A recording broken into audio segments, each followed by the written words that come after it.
પ્રશ્ન છે કે 7 સેન્ટીમીટર ત્રિજ્યાવાળા વર્તુળનું ક્ષેત્રફળ શોધો।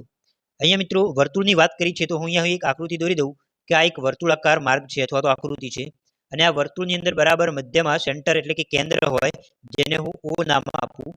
કેન્દ્રથી મિત્રો આ વર્તુળના આ માર્ગ સુધીનું જે અહીંયા સુધીનું અંતર છે એને ત્રિજ્યા r વડે આપણે દર્શાવીએ છીએ। હવે ત્રિજ્યા તમને આપેલી છે, આ r નું મૂલ્ય 7 સેન્ટીમીટર।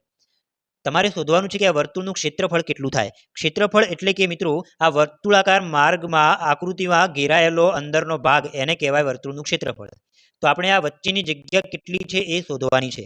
તો ચાલો જોઈએ, જ્યારે પણ વર્તુળનું ક્ષેત્રફળ શોધવું હોય તો એના માટેનું સૂત્ર છે કે વર્તુળનું ક્ષેત્રફળ બરાબર પાઈ r નો વર્ગ।